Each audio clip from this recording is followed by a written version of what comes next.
Boa noite, a paz do Senhor. Hoje nós vamos ler juntos Mateus capítulo 4. Todos os dias nós estamos juntos lendo um capítulo da Bíblia e conversando a respeito de maneira muito simples, muito clara, muito básica, para que você tenha entendimento da palavra, você que tem dificuldade em ler as escrituras e por isso deixa de ler, né?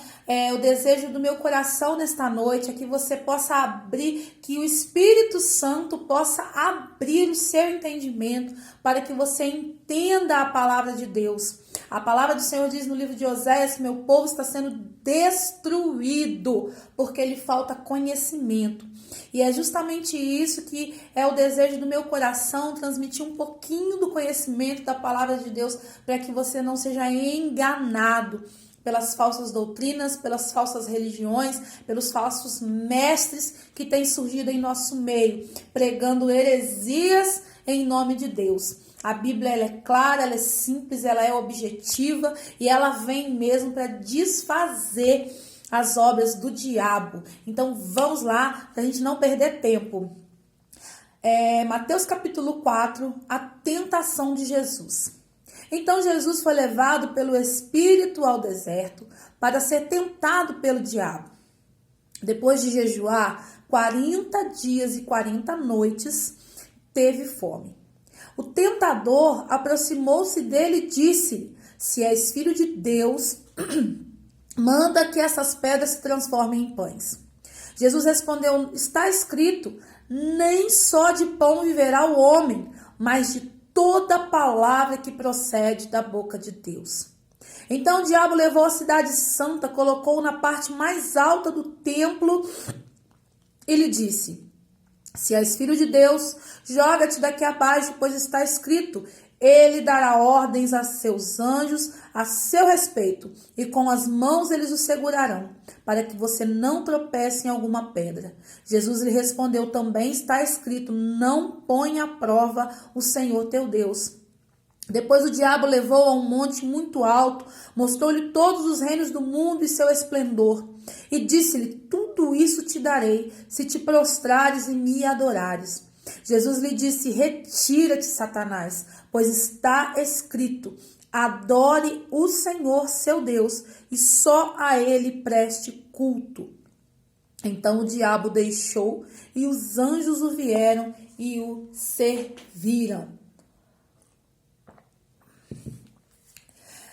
Entenda uma coisa, o Espírito Santo leva Jesus ao deserto para Jesus passar pela tentação. Jesus jejua 40 dias e 40 noites e ao final deste processo de santificação, de jejum, Satanás vem falar com ele. É interessante porque muita gente acha que jejuar e orar afasta o diabo. Não! Satanás ele nunca vai desistir de tentar contra a sua vida, contra a sua santidade.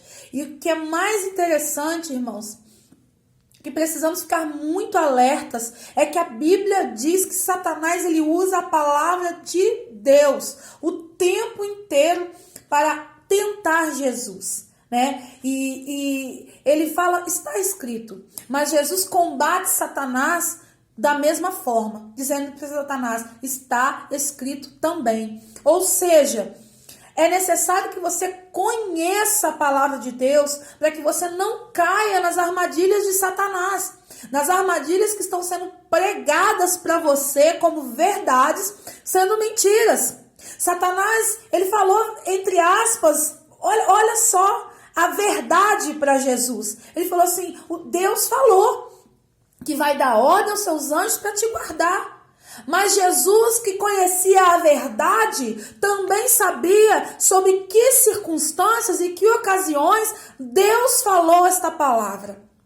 E aí você vai ver lá em Gênesis, nós vamos lá para Gênesis, né? Quando a gente terminar aqui, que o diabo faz a mesma coisa com Eva. Mas foi assim que Deus falou, que você não pode comer. E Eva, que não conhecia bem a palavra, ela falou, não, se embanana também toda. Ou seja, quando Eva vacila no conhecimento da palavra, Satanás tira de Eva o reino, tira de Eva o jardim, tira de Eva a comunhão, a santidade, tira de Eva as promessas do Senhor. Mas aqui, quando Satanás vem tentar Jesus com falsas verdades, ou seja, com a distorção da verdade, uma verdade empregada de forma errônea, Jesus combate ele na palavra. Não, Deus vai me guardar, mas não dessa maneira que você está falando. Retira de Satanás, porque a Bíblia diz: ao Senhor teu Deus adorarás e só a Ele prestarás culto.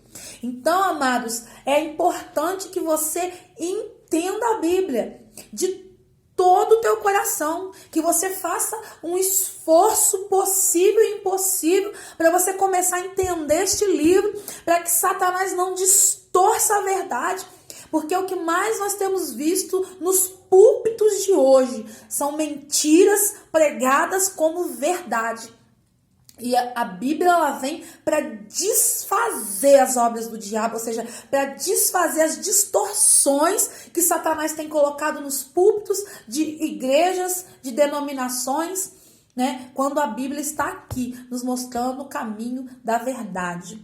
Quando Jesus ouviu que João tinha sido preso, voltou para a Galiléia. Saindo de Nazaré, foi viver em Cafarnaum, que ficava junto ao mar da região de Zebulon e Naftali, para cumprir o que foi dito pelo profeta Isaías. Mateus sempre vai atestar o que ele está dizendo.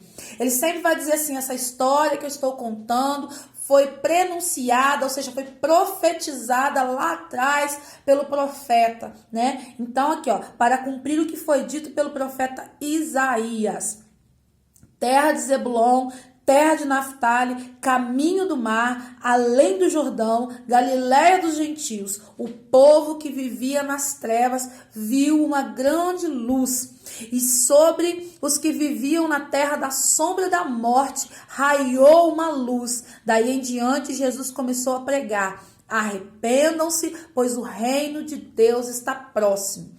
Aí nós vamos voltar um pouquinho lá no capítulo 3. Por que Jesus desce para ser batizado por João Batista, se Jesus não tinha pecado? E o batismo de João Batista era um batismo de arrependimento de pecados.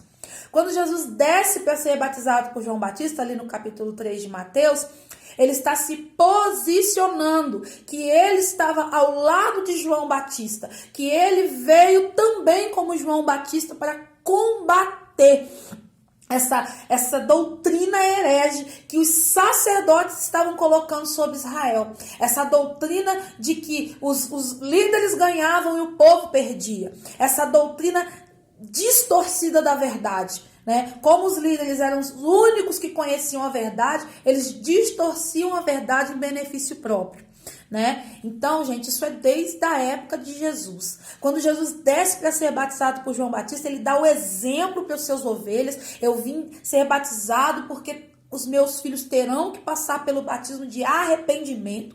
E ele vem se posicionar entre estar com os fariseus e saduceus nos sinédrios ou estar com João Batista no deserto. Jesus se posiciona: eu estou com João Batista, faço parte de João Batista e sou um com João Batista. E quando João Batista é preso, Jesus começa a pregar a pregação de João Batista: arrependei-vos, porque é chegado o reino dos céus. Continuando aqui. Andando à beira do mar da Galiléia, Jesus viu dois irmãos, Simão, chamado Pedro, e seu irmão André. Eles estavam lançando as redes ao mar, pois eram pescadores. E disse Jesus: sigam-me e eu os farei pescadores de homens. No mesmo instante, eles deixaram suas redes e os seguiram. Indo adiante, viu outros dois irmãos, Tiago, filho de Zebedeu, e João, seu irmão. Eles estavam num barco com seu pai Zebedeu, preparando as suas redes. Jesus os chamou e eles, deixando imediatamente seu pai e o barco, o seguiram. E Jesus foi por toda a Galiléia, ensinando nas sinagogas deles, pregando as boas novas do reino e curando todas as enfermidades e doenças entre o povo. Notícias sobre ele se espalharam por toda a Síria, e o povo lhe trouxe todos que sofriam de vários males e tormentos, endemoniados, loucos, paralíticos, e ele os curou. Grandes multidões o seguiam, vindas da Galiléia, Decápolis, Jerusalém, Judéia e região de outro lado do Jordão. Amém, queridos? Nós terminamos por aqui e amanhã nós continuamos mais um pouquinho.